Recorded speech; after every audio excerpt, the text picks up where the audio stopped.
Sahabat, subscribe, like, dan share. Jangan lupa. Assalamualaikum warahmatullahi wabarakatuh. Alhamdulillahi robbil alamin. Wassalatu wassalamu ala israfil anbiya iwal mursalin wa ala alihi washabihi asmain amma ba'du. Alhamdulillah, kita bertemu kembali dengan konten YouTube Yayasan Kafalah Al-Insan Al-Khairiyah atau biasa disingkat KIK.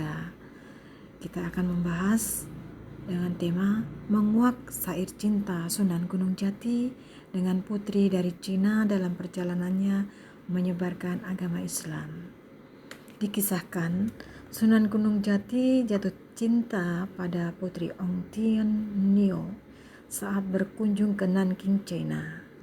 Nanking adalah ibu kota provinsi Jiangsu, 300 km dari Sungai Yangtze. Nanking adalah ibu kota Ming yang ketika itu sedang berjaya. Kedatangan Sunan Gunung Jati ke Nanking, Jiangsu diperkirakan tahun 1471. Sunan Gunung Jati atau Syekh Syarif Hidayatullah datang ke negeri China juga tidak lepas dari hubungan diplomasi Nusantara dengan Tiongkok yang dijalin dan dirintis Laksamana Cheng Ho. Memang ketika itu Islam sudah berkembang di negeri Cina, bahkan sudah ada di negeri tersebut sejak abad ke-16, tepatnya tahun 616 Masehi dan 650 Masehi. Masuknya Islam di Tiongkok tidak lepas dari syiar Sa'ad bin Waqqas, delegasi dari Khalifah Utsman bin Affan. Pertemuan keduanya terjadi di Istana Kaisar Honggi dari dinasti Ming. Di Istana Ming itulah Putri Ling Ong Ting atau Putri Tan Hong Tien Nio yang menjadi kisah awal perjumpaan Sunan Gunung Jati. Di Tiongkok, Sunan Gunung Jati menyebarkan agama Islam dan membantu pengobatan, sehingga banyak rakyat Cina yang sakit disembuhkan oleh beliau. Nama beliau semakin terkenal hingga Honggi dari dinasti Ming merasa terganggu karena orang asing lebih pandai dari rakyatnya. Lalu sang kaisar mengundangnya datang ke istana. Dipanggillah Sunan Gunung Jati menghadap untuk diuji kemampuannya. Maka sang kaisar meminta agar putrinya Ong Tin seolah-olah hamil dengan meletakkan bokor di kuningan di perutnya sehingga mirip orang yang sedang mengandung. Kemudian dia duduk berdampingan dengan saudarinya yang memang sedang hamil 3 bulan. Sunan Gunung Jati diminta menebak mana yang benar-benar hamil. Lalu Sunan Gunung Jati menunjuk putri Ong Tin. Sang kaisar tertawa karena menganggap tebakan itu keliru. Sang kaisar merasa berhasil membuktikan bahwa Sunan Gunung Jati tidak sepandai seperti yang dikatakan orang. Lalu mengusir Sunan Gunung Jati pulang ke tanah Jawa. Beberapa waktu kemudian, saat bokor akan diambil dari perut putri Ong Tin, ternyata bokor tersebut sudah lenyap dan putri Ong Tin benar-benar hamil. Semua atas kehendak Allah Subhanahu wa Ta'ala. Akhirnya, atas izin sang ayah, putri Ong Tin menyusul Sunan Gunung Jati ke Cirebon untuk melamar menjadi istri Kanjeng Sunan Gunung Jati. Kebalik ya, biasanya pria yang melamar wanita.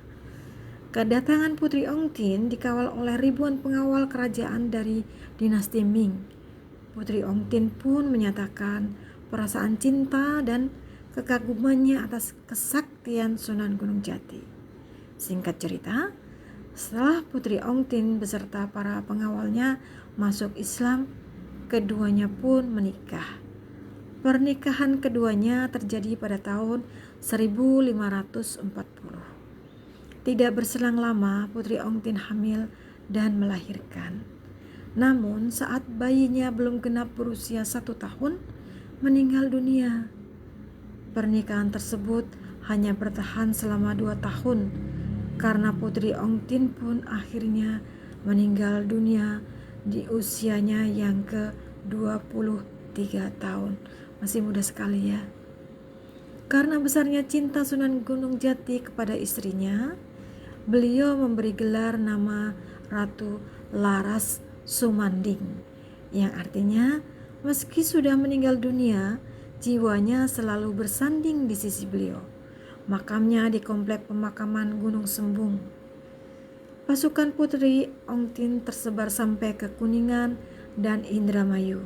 Mereka juga menetap dan menikah dengan penduduk setempat.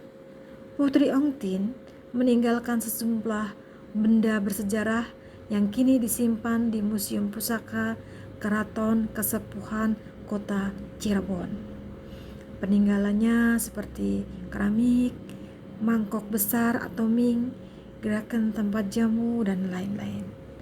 Benda bersejarah peninggalan Putri Ong Tin ada juga koleksi baju-baju beliau dalam ruangan khusus di lemari museum yang dibuka hanya setiap hari Minggu, dan ada juga baju milik Sunan Gunung Jati.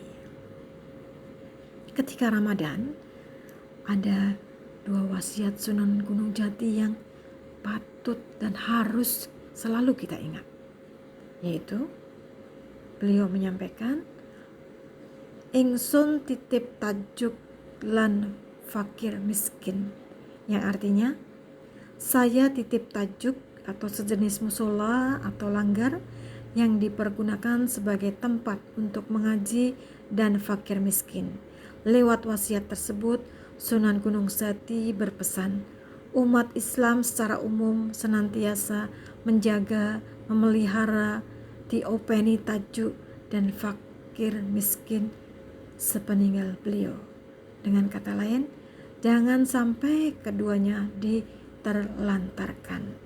Dalam konteks sekarang, kaum muslim utamanya diminta menjaga pondok pesantren, madrasah diniyah, majelis taklim, dan perkumpulan-perkumpulan lainnya yang di dalamnya terdapat pembahasan ilmu agama.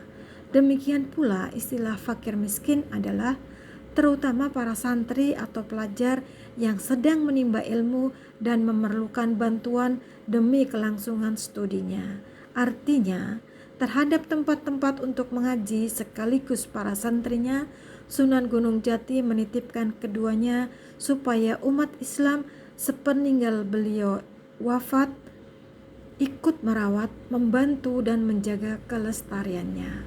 Wasiat Sunan Gunung Jati yang kedua, sugih beli rerawat, melarat beli gegulat, yang artinya menjadi kaya bukan untuk diri sendiri, menjadi miskin bukan untuk menjadi beban orang lain, yang substansinya adalah saling menguatkan, mendorong, dan mengingatkan kepada golongan orang-orang yang diberi kelebihan harta agar senantiasa memiliki empati dan kepedulian kepada fakir miskin atau kelompok yang lemah dalam berbagai segi, baik lemah secara ekonomi maupun ilmu.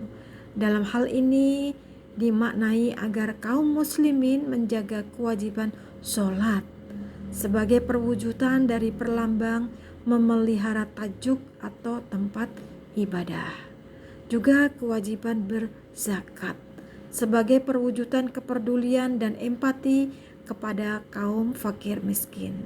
Sementara pesan kedua bermakna supaya golongan lemah yang mendapatkan bantuan atau santunan dari orang lain menjadi tidak bergantung selamanya, mampu mandiri, tidak bergantung atas pemberian orang lain, melainkan mereka juga dituntut untuk bisa mengembangkan kehidupan yang mandiri dalam berbagai aspek, agar kehormatan diri mereka sebagai manusia tetap terjaga.